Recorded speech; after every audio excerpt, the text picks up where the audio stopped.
श्री शिवाय नमस्तुभ्यम। घर में इस जगह पर रख देना। केवल 3 मोरपंख। घर में पैसों की तंगी कभी नहीं होगी। घर धन धान्य से सदा भरा रहेगा। नमस्कार, आपका स्वागत है। दोस्तों, वास्तुशास्त्र में मोरपंख का बहुत अधिक महत्व होता है। वास्तुशास्त्र के अनुसार मोरपंख का घर में होना बहुत शुभ होता है। यह जिस स्थान पर भी होता है वहां की नकारात्मक ऊर्जा को नष्ट कर देता है। शास्त्रों में मोरपंख को सुख समृद्धि का प्रतीक माना जाता है। यह अत्यंत चमत्कारिक होने के साथ ही घर के वास्तु दोषों को भी कम करने में सहायक है। लेकिन वास्तुशास्त्र में मोरपंख को घर में रखने के नियम बताए गए हैं। मोरपंख घर में रखते समय इन नियमों का पालन अवश्य करना चाहिए, तभी इसका सकारात्मक प्रभाव देखने को मिलता है। वास्तुशास्त्र में मोरपंख को रखने की सही दिशा और स्थान के बारे में बताया गया है। अगर आप अपने घर में मोरपंख को उसके निश्चित स्थान और दिशा में रखते हैं तो यह घर के अंदर की नकारात्मक ऊर्जा को खत्म कर देता है। मोरपंख घर में रखने के बहुत से फायदे हैं, लेकिन धन संपत्ति के आकर्षण के लिए इसका सबसे अधिक उपयोग किया जाता है। अगर आपके घर में पैसे की तंगी है, धन का खर्च अधिक होता है, घर में पैसा नहीं आता है, तो आप अपने घर पर मोरपंख जरूर लेकर आए और उसे सही दिशा में स्थापित करें। यह निश्चित ही आपके धन में वृद्धि करेगा। वास्तुशास्त्र में घर में कितने मोरपंख रखने चाहिए, इसका रहस्य भी बताया है। आइए जान लेते हैं मोरपंख से जुड़े महत्वपूर्ण वास्तु नियम। दोस्तों, सबसे पहले हम जानते हैं मोरपंख के धार्मिक महत्व के बारे में। हमारे प्राचीन शास्त्रों में मोरपंख को इतना महत्व क्यों दिया जाता है? दोस्तों, हमारे प्राचीन पुराणों में मोरपंख को एक चमत्कारिक यंत्र माना गया है। इसका प्रयोग कई प्रकार की तांत्रिक क्रियाओं में भी किया जाता आ रहा है। तंत्र साधनाओं में इसका प्रयोग करके सम्मोहन, शत्रुनाश तथा बुरी शक्तियों को नष्ट किया जाता था। इसके अलावा ज्योतिष विद्या में भी मोरपंख का प्रयोग किया जाता है। ज्योतिष शास्त्र में मोरपंख से जुड़े उपाय भी बताए गए हैं। आयुर्वेद आदि ग्रंथों में विविध व्याधियों तथा रोगों को नष्ट करने में भी मोरपंख सहायक होता है। मोरपंख घर से बुरी शक्तियों को दूर तो रखता ही है, साथ सर्प आदि विषैले जानवर मोरपंख के भय से घर में प्रवेश नहीं करते हैं। इसीलिए वन में निवास करने वाले लोग इसे अपने घर के पास रखते थे। मोर से जुड़ी पुराणों में कई कथाएं लिखी हुई है। पक्षी शास्त्र में मोर से जुड़ी एक कथा का वर्णन मिलता है।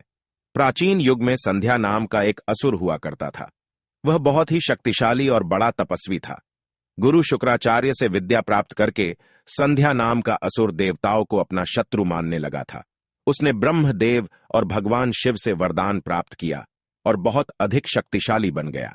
उसके बाद उसने स्वर्ग पर आक्रमण किया और कई देवताओं को बंदी बना लिया। लेकिन उस असुर को पराजित करने के लिए देवताओं ने एक योजना बनाई और उसके लिए उन्होंने मोर की सहायता ली।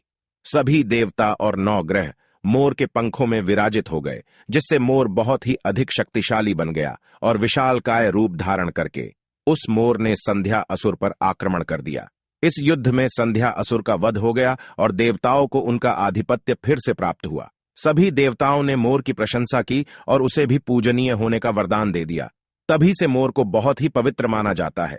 जिस स्थान पर भी मोर पंख होता है वहां पर 9 ग्रहों का अशुभ प्रभाव नहीं पड़ता है। दोस्तों, केवल ऋषि मुनि और देवता ही नहीं, बल्कि भगवान श्री कृष्ण भी मोर की प्रशंसा करते हैं। भगवान श्री कृष्ण ने मोर की श्रेष्ठता का वर्णन किया है और उन्होंने मोर के पंख को अपने मुकुट में धारण करके मोर के श्रेष्ठ होने का प्रमाण भी दिया है। मोर पंख के बिना भगवान श्री कृष्ण कहीं पर भी नहीं जाते हैं। श्री कृष्ण कहते हैं, मोर शांति और प्रेम का प्रतीक है। मोर सुख समृद्धि का भी प्रतीक है। मोर का पंख मनुष्य की हर प्रकार की नकारात्मक शक्ति से रक्षा करता है। दोस्तों, मोर को विविध देवी देवताओं के प्रतीक के रूप में पुराणों में दिखाया गया है। मां लक्ष्मी, देवी सरस्वती, भगवान श्री गणेश, भगवान कार्तिकेय जी, ऐसे अनेक देवी देवताओं का संबंध मोर से जोड़कर दिखाया जाता है। मां लक्ष्मी धन संपत्ति ऐश्वर्य प्रदान करने वाली देवी है। मां लक्ष्मी को मोर पंख अत्यंत प्रिय है। मां लक्ष्मी के पास मोर पंख रखने से माता प्रसन्न होती है। माता सरस्वती का वाहन मोर है, इसीलिए विद्यार्थियों को अपने पास मोर पंख अवश्य रखना चाहिए। यदि आप घर में बांसुरी में मोर पंख डालकर अपने घर में रखते हैं तो इससे परिवार में सुख शांति का वातावरण निर्माण होता है। दोस्तों, हमारा घर एक मंदिर की तरह होता है। अगर इसमें रहने वाले सदस्य रोज आपस में झगड़ा करने लगे तो यह मंदिर कम, युद्ध का मैदान अधिक लगने लगता है। घर में क्लेश और झगड़े होने के कई कारण हो सकते हैं, लेकिन सबसे बड़ा कारण होता है घर में नकारात्मक ऊर्जा का प्रवेश करना। लेकिन हमारे घर में यह नकारात्मक ऊर्जा आखिर कहां से प्रवेश करती है और इस नकारात्मक ऊर्जा को दूर करने के लिए कौन से उपाय करने चाहिए? वास्तुशास्त्र के अनुसार प्रत्येक घर में नकारात्मक ऊर्जा फैलाने वाली चीजें मौजूद होती है।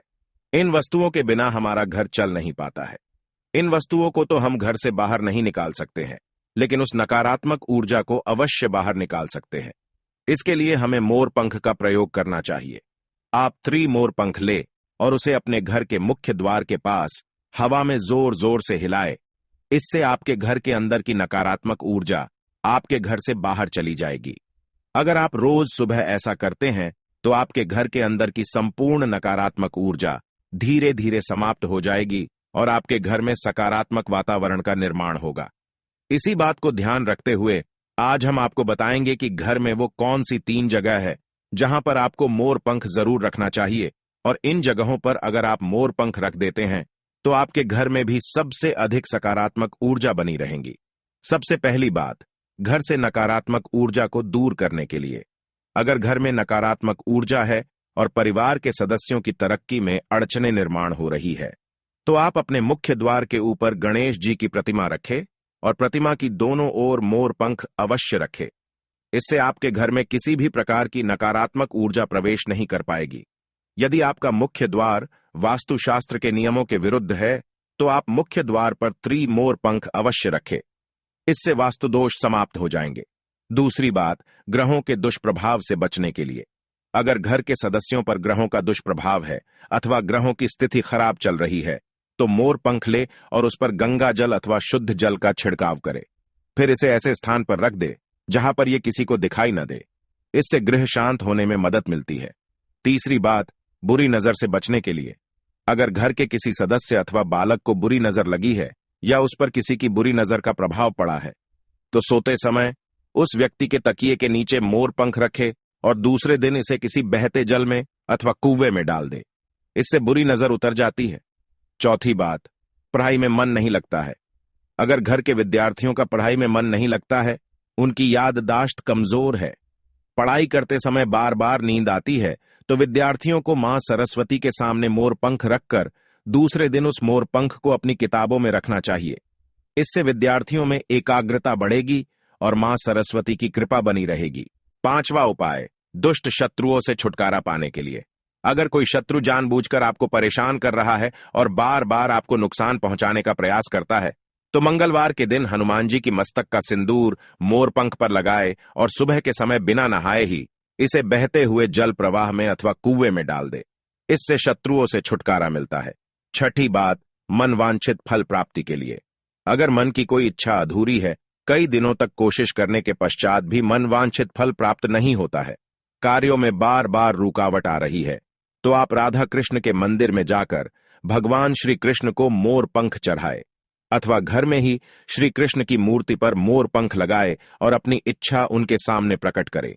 7वीं बात, अगर पति पत्नी के बीच तनाव हो, अगर घर के अंदर क्लेश है, पति पत्नी के बीच बार बार झगड़े होते हैं, आपसी प्रेम कम होने लगा है, तो उनके बेडरूम में दक्षिण पूर्व की दिशा में मोर पंख रख देना चाहिए। इससे दोनों के बीच में प्रेम बढ़ेगा और आपसी मनमुटाव कम होगा। 8वां उपाय, धन में वृद्धि के लिए अगर धन की कमी है, अचानक धन खर्च हो जाता है, तो घर में तिजोरी अवश्य बनाएं। तिजोरी रखते समय ध्यान रहे तिजोरी को पश्चिम की दीवार पर सटाकर रखे और उसका मुख पूर्व दिशा की ओर हो। इससे देवराज की कृपा दृष्टि बनी रहेगी। साथ ही मां लक्ष्मी की पूजा में मोर पंख रखकर उसे तिजोरी में रखे। इससे घर में सुख समृद्धि आती है और धन की कमी महसूस नहीं होती है। यदि धन की समस्या आ रही है तो घर के आग्नेय कोण में अर्थात दक्षिण पूर्व दिशा में अपनी कमर से ऊपर कंधे की ऊंचाई पर 2 मोर पंख शुक्ल पक्ष में लगाएं। जल्दी ही धन प्राप्ति के नए अवसर प्राप्त होने लगेंगे। 9वां उपाय, आप किसी भी शुभ दिन मोर का एक पंख लेकर घर के किसी ऐसे स्थान पर रखें जहां पर आने जाने वाले लोगों की नजर सबसे ज्यादा पड़ती है। असल में मोर का पंख नकारात्मक ऊर्जा को अवशोषित करता है, इसलिए आपको इसको ऐसे स्थान पर लगाना चाहिए जहां ये सभी को नजर आए। मोर के पंख का ये उपाय न सिर्फ आपको बल्कि आपके घर के सदस्यों के जीवन में भी सुख और समृद्धि जरूर लेकर आएगा। तो दोस्तों, उम्मीद है आपको यह जानकारी अच्छी लगी होगी। वीडियो को लाइक जरूर करें और कमेंट में सच्चे दिल से जय श्री कृष्ण और जय मां लक्ष्मी अवश्य लिखे। साथ ही आप इस चैनल को सब्सक्राइब कर लीजिए ताकि आपको ऐसी ही आध्यात्मिक जानकारी प्राप्त हो। आप सभी का धन्यवाद।